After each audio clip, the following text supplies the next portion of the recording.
Bom dia, tudo bem? Bom, hoje eu pretendo falar sobre educação, o que está acontecendo no Brasil. Vai ser uma opinião. Educação é algo que me toca muito, porque minha mãe foi professora primária e largou tudo para cuidar dos filhos, mas a vizinhança toda teve a oportunidade de ser alfabetizada por ela lá em Mesquita, em Juscelino. E educação foi algo que sempre me tocou.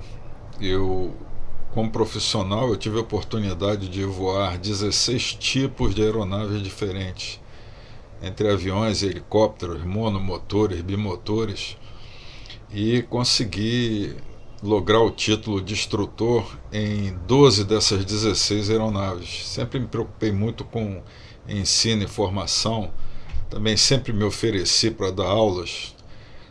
Deus me permitiu a última função na ativa, sou um coronel na reserva. Minha última função ativa, eu tive muito orgulho de ser o professor-chefe do curso de Políticas e Estratégia Aeroespaciais da Universidade da Força Aérea.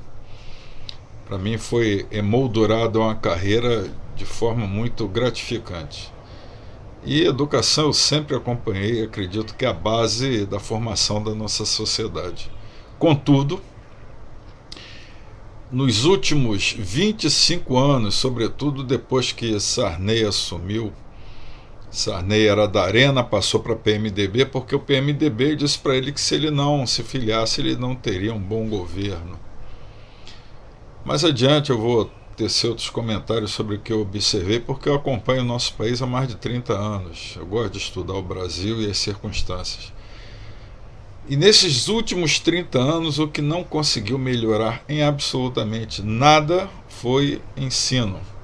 Interessante que desde 1978, quando eu votei pela primeira vez, o que eu acompanhava na televisão, as promessas de vereadores, deputados estaduais, deputados federais, senadores, governadores, eles tinham dois pontos básicos em comum, que se assumissem iriam investir em saúde e educação. Que coisa paradoxal, como é que as duas hoje são verdadeiros desastres.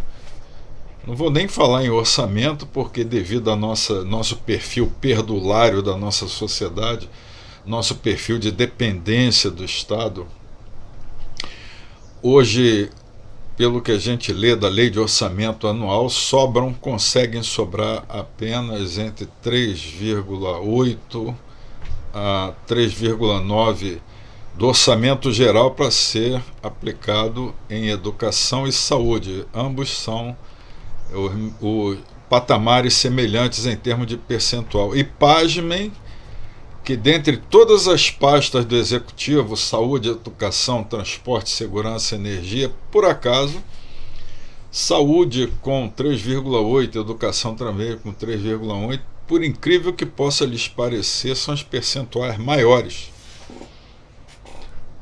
Porque é uma coisa perplexa, que nos deixa perplexos, porque cerca de 45% desse mesmo orçamento ele serve apenas, é destinado apenas para pagar juros e amortização da nossa dívida ativa pública. Daí vocês terem a noção do quão perdulário nós somos como sociedade. É impossível se gerenciar o orçamento dessa forma.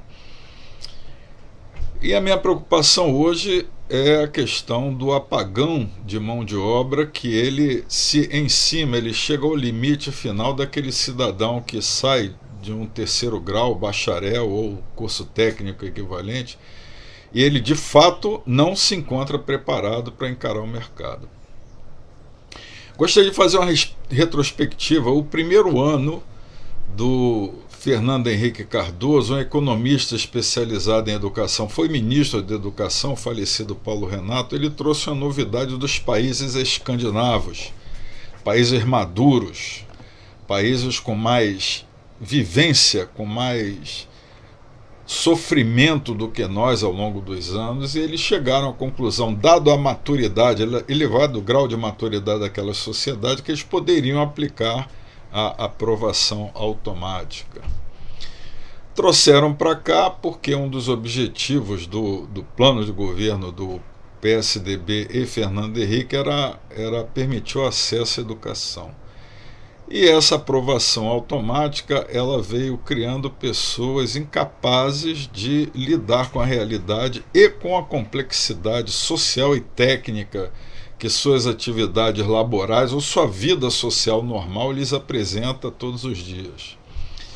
Então, por uma conta muito simples, 23 anos atrás, que foi quando a novidade começou a ser aplicada no Brasil, primeiro ano de Fernando Henrique, coloquem uma criança de 7 anos mais 23, 30 anos, 8 anos mais 23, 31 anos, 9 anos mais 23, 32 anos. E é exatamente a faixa do apagão de mão de obra hoje. Se vocês tiverem chance de ver o nível de desempenho que o Banco Mundial apresentou, colhendo dados do IBGE nosso, acerca de produtividade, vocês vão ver que a produtividade no Brasil ela é decrescente desde 2004. 2004 é uma data para se prestar atenção nela. Não se melhorou nada, não obstante terem sido abertas várias instituições de ensino superior e pouquíssimo investimento em ensino básico. Ampliaram-se cursos de tecnologia, equivaler esse curso a um bacharelado, 2 anos, comprimiram 4 anos em 2.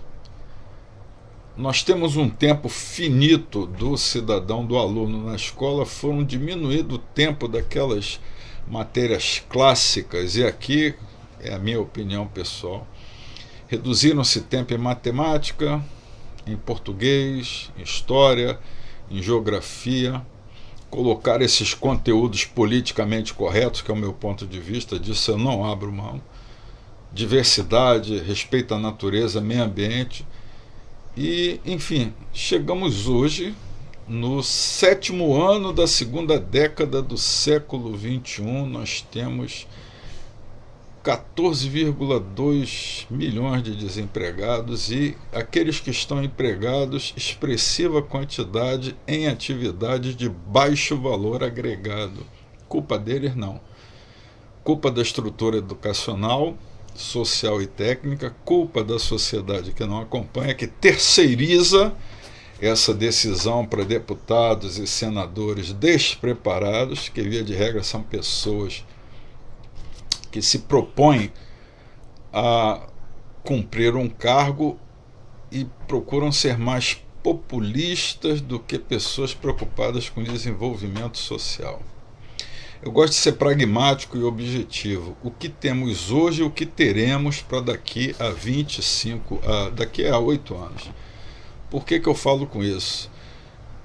Meus amigos, quem me ouve, procurem saber o que vem a ser o projeto China 2025 e verão que a nossa pátria amada está produzindo pessoas com baixa capacidade profissional agregada.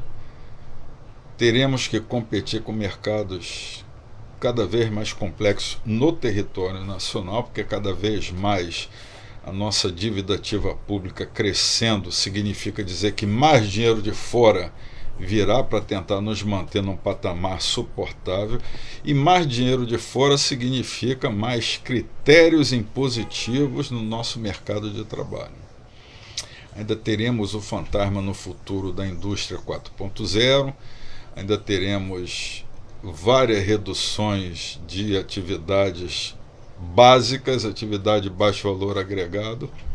Teremos ainda desafios que, sejam positivos ou não sei mensurar nem aquilatar agora, a questão da absorção da nossa economia para efeito de terceirização de mão de obra. Eu acredito que seja uma coisa positiva, não sei se vai ser muito bom aqui na economia, que hoje tem 14,2 milhões de desempregados sem absolutamente nenhum investimento em infraestrutura, nem social, nem infraestrutura produtiva.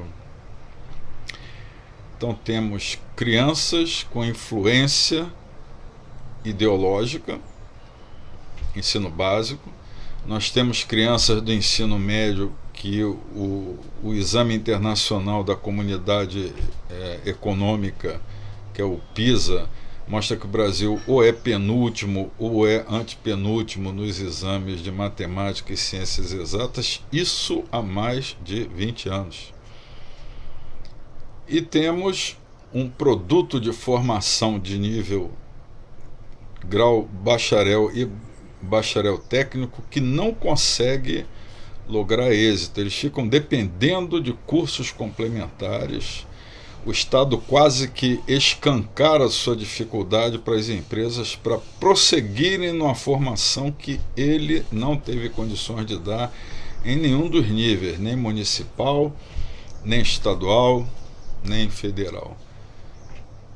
Relembrem que há muitos anos, há muitas décadas, educação e saúde são prioridades nas agendas dos políticos e chegamos em 2017, às portas de 2018, com a situação cada vez mais desconfortável.